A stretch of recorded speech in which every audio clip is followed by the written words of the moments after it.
Welcome to this first episode of Ask SAFETY4SEA. We would like to welcome you to this episode. And in this episode, we're going to be talking about OPA 90. And our guest in this episode is Cynthia Hudson. Cynthia is the Chief Executive Officer of Hudson Analytix, among other things. And we would like to welcome her to this stage. Welcome, Cynthia. Thank you. My question is, I understand why the US authorities are in need of this legislation. My question is, why are other stakeholders, such as the insurers, the ship operators, or the general public, are in need of that regulation? I think that the question is a good one, but need is perhaps the wrong word.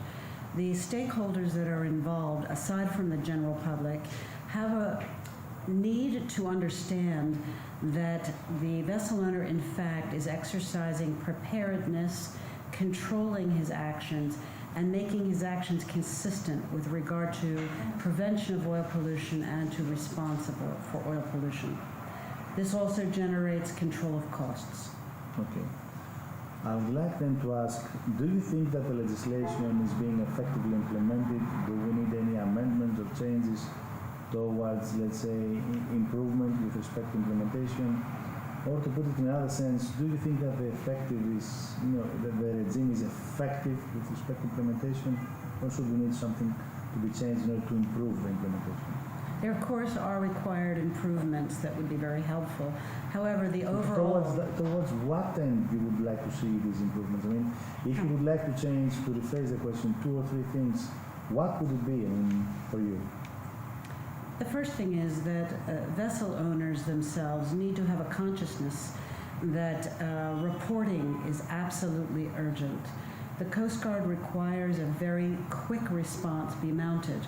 Many vessel owners, because they want to have it right, will delay a reporting of an incident in order to organize themselves toward the incident that has occurred.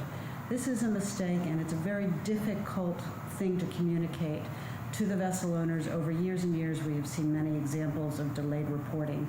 And of course, there are regulatory impacts for that, including fines and penalties. So that's one aspect. The second aspect I might add is that the U.S. Coast Guard and sometimes other authorities are sending young and inexperienced people on board, both pre-incident and at the time of a response incident. This means that the enforcement of the regulation is sometimes done by people without the requisite experience to make decisions on the spot or to understand what the situation is. We believe that that is the second problem. The solution, we think, is improved communication or an improved communication platform between the regulatory authorities and, in fact, the vessel owners themselves and their representatives. Do you see any other, beyond these 2 points, do you see any other issue that it should be addressed, let's say, to enhance the implementation of the regime? I think that there is a need for working more closely with the qualified individuals and spill managers. Instead of doing the compliance checklist box and saying, yes, I've had a tabletop exercise, that owners should consider to train their new hires and to refresh their experienced personnel with the actual meaning behind the regulatory requirements. And so they know what to expect when they are responding to an incident, and they in fact know the people that they're going to be working with before an incident occurs. Okay, there's an ongoing consensus in the market that OPA 90 is by far the most effectively implemented legislation worldwide. And I would like to, let's say, briefly compare 3 regimes. We have legislation imposed by the IMO, that would be SOLAS, MARPOL, STCW, ISM. It requires, let's say, regulation plus certification by an independent technical body. There is, issues like self-assessment and self-regulation, like the TMSA. And there are issues like the OPA 90 regime, which requires a lot of incentivization with a number of stakeholders over there. Why do you think this is by far, this is the consensus in the market? Do you feel that this consensus is real? And why you agree or disagree with such a consensus of the industry? I do believe that it is the most effective regulation of its kind in its implementation in the world. What's the ingredient of success compared with other regimes? The ingredient for success, in my opinion, is that this implementation for vessel owners is backed up by an implementation of regulation shoreside, so that facilities, terminals, the Coast Guard, and the states themselves all have parallel requirements that have been imposed on them. And this means that there is a communication and a process when a response occurs that allows for all parties to work together to effectively communicate toward the idea of protecting the environment and restoring, responding to the oil spill, and restoring, when possible, the environment that has been damaged. But, sorry that I have to intervene here, but the point is we've seen shipside and shoreside addressed within the same regulation, and that regulation is named ISPS, and we've seen a total mess over there due to that, coexistence of shipside and shoreside within the same regulation. Is it only that, or do you think it's something more? Well, there is an incentivization, or I would call a disincentive, to getting it wrong. So the financial aspect of getting it wrong places additional burden on the vessel owner and on his insurer, because it's very costly to disregard the regulation at the time of the response.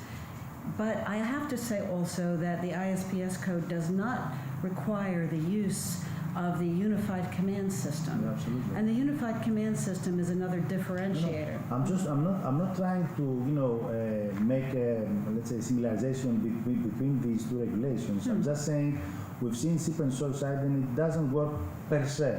If we leave it alone, these ingredients are not working. I understand the incentivization issue, and let's say, what do you think would be the most worrying trend within the last, let's say, 3 to 5 years?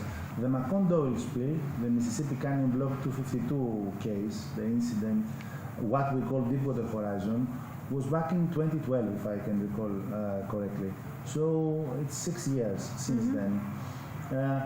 The industry has not, and I can recall that the Deepwater Horizon was a mobile offshore drilling unit, a ship which is actually required to have ISM code. It was classed by classification society, having a flag, a first-class classification society, and a first-class flag. So the industry has not received any sort of, I would say, major feedback with respect to upgrading the OPA 90. What do you think is these major developments within the last 2 or 3 years, or any worrying trends that we should be alerted about?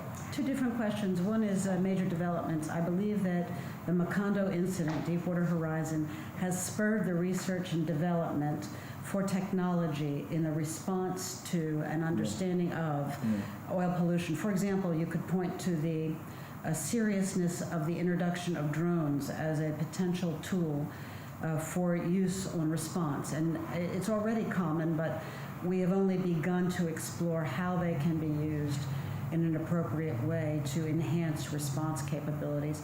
On the worrying trend, though, I would point to the liability issues, because I think there is a misunderstanding that a liability limit will always be the case. And so if I am unfortunately having an incident, my liability may stop at $19 million or $18 million.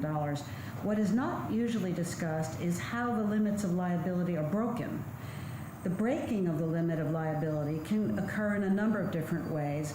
I'm not speaking as an attorney, but I can, for example, point to the idea that gross negligence, not as determined by the ship owner, of course, but gross negligence as determined by the authorities, is a way that the limitations of liability may be broken, and the ship owner and his insurer will be facing much, much larger damages and issues than the $18 million limitation. And so the worrying trend for the vessel owner and the insurer is, what is the way that can be, the limitation can be broken, and how can we avoid or mitigate against that? Okay. Now, what would you think is a common misunderstanding or misconception from the operator side? I think that the operator mistakes compliance with a regulation, meaning filing the plan, doing the exercise, doing the onboard drills, and having the requisite equipment on board as being enough. We believe that an oil spill does represent an emergency situation, in fact, and because it represents an emergency situation potential, the attention to the understanding of the underlying precepts, what they mean, how they can be improved, and number two, something I mentioned before, working together with the people that they are going to meet and face when there would be an incident in the United States. Those are the two issues that can help the vessel owner to move forward. Don't exchange a business card on the day of an emergency response. That is not the time. I see. Now, given the lack of major incidents, I think the last major incident with respect to liability, I think it was the Costco Busan case, I think so. So it's been 12 years since then. I think Costco Busan was back in 2006. Do you think that this lack of incidents may have, let's say, taken the ship operators and many stakeholders aside, not necessarily to a sleep mode, but let's say to a relaxed zone when they feel that they have nothing to do? Yes, the Costco, which by the way occurred in 2007, the Costco Busan was an example of a very small amount of oil spilled by a container vessel in a very pristine and environmentally conscious location. But yes, the answer to your question is because there are not frequencies of incidents like there used to be. Those incidents are not major in the number and frequency. Yes, let me point out, let's say, another angle of approach. Within the Costco Busan, do you remember the approximate amount of oil pollution? I think it was something in the range of maybe 100, maybe less than 100 tons. I don't remember exactly the amount, but it was around. It was very small. Yeah, very small. Okay. The amount of the overall expenses surrounding the incident was huge compared to that, let's say small amount of, let's say, pollution. Now, given the fact that within the last years we've seen cases, booming across the globe, not in USA, but across the globe. We've seen, for example, the Costa Concordia, a huge case, especially for the insurance. That's right. Do you think that the next case that we will have in the US will most probably be something of an enormous amount that we haven't seen in the past? Do you think there's a worrying trend, to put it in another sense, that these incidents are going to be increasing in amount of expenditure as time goes by? The second part of your question I completely agree with, and this is because of two aspects. The consciousness of the general public and the awareness of the general public that there is a claims mechanism in place whereby they can assert claims, reasonable or otherwise. And this is not only the general public, they are governments, organizations, etc. So what happens is anybody that perceives he or she have been damaged or his resources have been damaged are able to mount a claim, whether reasonable or not. The other aspect, very briefly, is the aspect of environmental damage. I believe that we have a mechanism through the natural resource damage assessment process to identify how much a responsible party will need to pay in order to restore the environment. The government is very serious about natural resource damage assessment, and I believe that the understanding about the resource value to the community has increased, not decreased, and that's evidenced by the Deepwater Horizon. I see. Now, I have one last question for you. What would be your advice, let's say, to ship operators on how to, let's say, improve the level of understanding and the level of implementation towards the OPA 90, let's say? I think that ship operators need to focus and also be willing to take the time, and sometimes, unfortunately, that requires the resources or the money to support the OPA 90 understanding, education, training, and simulation of exercises in order to be fresh. Secondly, it's relationships. Okay. Thank you very much. Thank you. Thanks to all of you. And trust you stay tuned in our channel for many more episodes that will come in the future. Thank you very much.